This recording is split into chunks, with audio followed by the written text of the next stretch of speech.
Hello everybody, welcome to my channel. ఈరోజు వీడియోలో సగ్గుబియ్యం దోశ చేస్తున్నాను.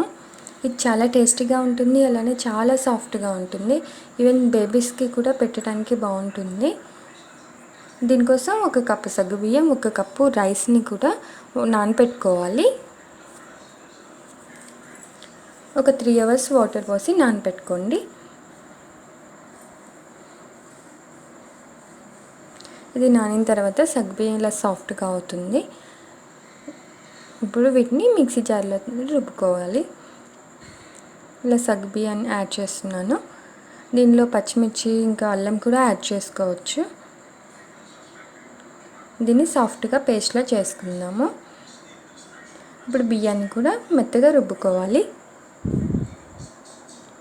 ఈ 2 రెడీ అయ్యాయి కదా. ఇప్పుడు ఈ 2 కలిపి కొంచెం ఉప్పు, వాటర్ కూడా యాడ్ చేసుకొని మొత్తం దోశల పిండిలా కలుపుకోవాలి. ఇప్పుడు పిండి రెడీ అయిపోయింది. దీనిలో ఒక ఆనియన్ కట్ చేసి వేసుకుందాము. దీంట్లో కొత్తిమీర వేసుకోవచ్చు. ఇలా ఆనియన్ కూడా కలుపుకొని వీటిని దోశలా వేసుకుందాము.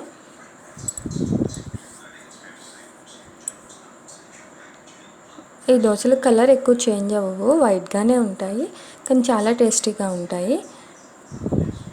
చాలా లైట్గా కూడా ఉంటుంది.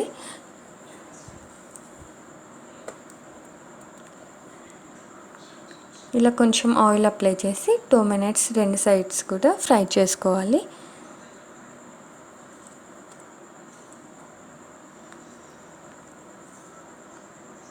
అంతే అండి, సగ్గుబియ్యం దోశ రెడీ అయిపోయింది. దీన్ని సర్వింగ్ ప్లేట్లోకి తీసుకుందాము.